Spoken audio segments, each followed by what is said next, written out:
शिवसेना ऊपर है बीजेपी से?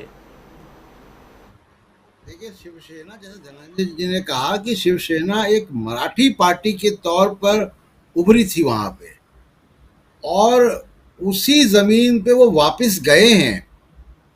जहां तक हिंदुत्व का सवाल है, मैंने किसी और डिबेट में पूछा था उनसे कि भाई बताओ कि हिंदुत्व कैसे छोड़ा उद्धव ठाकरे ने। मतलब क्या सड़क पे मुसलमानों को मारना, बुलडोजर चलाना, यही हिंदुत्व है? क्या उन्होंने ऐसा किया जो कि जिसको जिसको आप कह रहे हो कि हिंदुत्व नहीं है या है? उसकी परिभाषा क्या है? यही लोग जाने जो ये हिंदुत्व का ढिंडोरा पीटते हैं। लेकिन जैसा धनंजय जी ने कहा कि आगे बहुत कुछ होना बाकी है, तो मुझे दो तीन चीजें बहुत साफ दिखाई दे रही हैं। एक तो इसका नेशनल इम्पैक्ट होगा, और नेशनल इम्पैक्ट ये होगा कि फेडरल पावर्स यानी क्षेत्रीय दल अब और ज्यादा एकजुट होंगे, और जो हमको एक 2024 के पहले गठबंधन होता नहीं दिख रहा था, वो कोशिशें अब और तेज होंगी और उसमें बॉन्डिंग अच्छी होगी।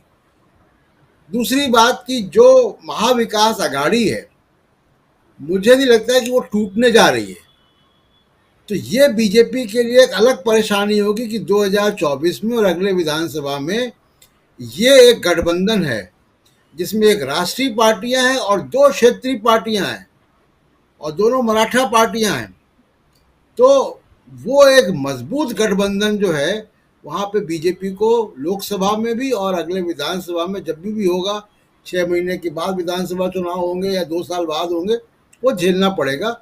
और वो मजबूत गठबंधन होगा।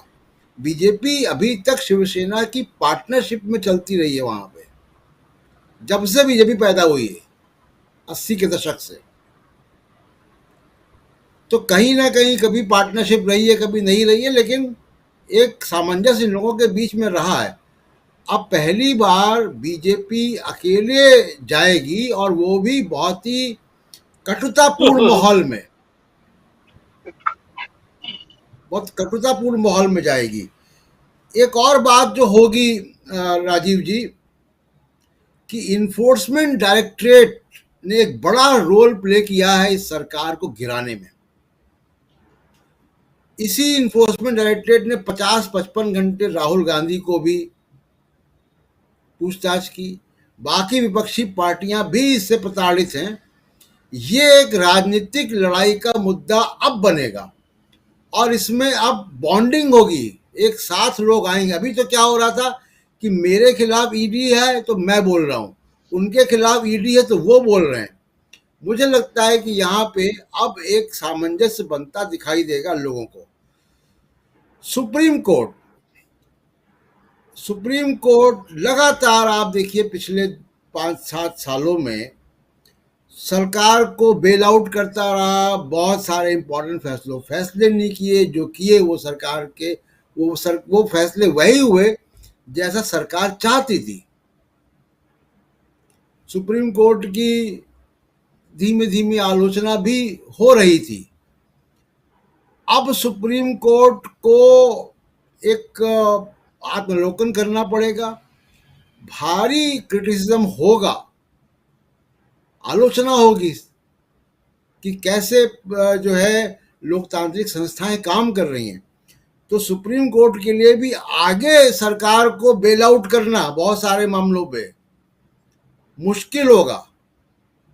बहुत रक्षात्मक उनको रुख अपनाना पड़ेगा, क्योंकि ये फैसला, अगर विश्वास मत होता कल, उद्धव हार जाते ठाकरे, और उसके बाद तो सुप्रीम कोर्ट निकल जाता कि वही, वो तो फ्लोर में हो गया।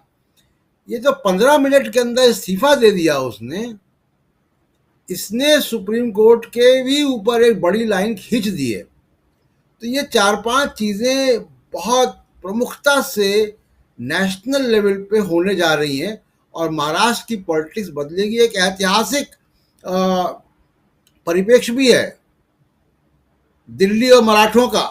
प्रशांत जी, इसमें एक बात और जोड़ दूं। इस वक्त जब हम लोग ये चर्चा कर रहे हैं उद्धव ठाकरे अपने मातोश्री अपने घर से निकले हैं, खुद ड्राइव कर रहे हैं, उनके दोनों बेटे साथ में हैं और सीधा निकल गए हैं राजभवन के लिए। तो बिना किसी ड्राइवर के, बिना किसी गार्ड के खुद निकले हुए हैं सड़कों पे। उनके समर्थक जरूर हैं, एक अलग विजुअल। तो आप जो कह रहे हैं उस बात को ये और आगे बढ़ा रहे हैं। एक अलग परिस्थितियां निर्मित खुद ब खुद हो रही हैं और जिस सादगी की परिभाषा वो बनने की कोशिश, जिस सादगी का परिचय वो दे रहे थे, वो परिचय यहाँ, वो बातें यहाँ साफ दिखाई दे रही हैं। जी अपनी बात को आगे बढ़ाइए, बस जोड़ रहा था मैं। आखिरी बात मैं सिर्फ इतना कह दूं कि देवेंद्र फडणवीस की सरकार पिछली बार जब चली तो वो शिवसेना के साथ थी। इस बार वो सरकार बागियों के साथ है। ये वो लोग हैं जो चार्टर प्लेन ले रहे थे, ये वो लोग हैं जो 5 स्टार में ठहरे हुए थे, जिनके तमाम तरीके के बिल हैं, ये वो लोग हैं जो बड़े बड़े सूटकेस लेके आए हैं। इन लोगों के साथ इनकी सरकार चलेगी। उस सरकार के पास कितना नैतिक बल होगा मैं नहीं कह सकता, लेकिन उस वक्त में और बीजेपी की तब की पॉलिटिक्स में और अब की पॉलिटिक्स में कुछ परिवर्तन आ गए हैं। बुलडोजर आ गया। मुंबई के लोगों को इस तरीके की राजनीति की आदत नहीं है जैसी उत्तर प्रदेश या बिहार में या मध्य प्रदेश में हो जाता है। वहां का समाज और तरीके का है, लेकिन वो 2024 की तैयारी के लिए बुलडोजर भी आएगा। अब देवेंद्र फडणवीस की सरकार जो है वो, उसका जो गवर्नेंस का मॉडल है वो योगी आदित्यनाथ का मॉडल है। और अब देखिए क्या होता है उसके बाद।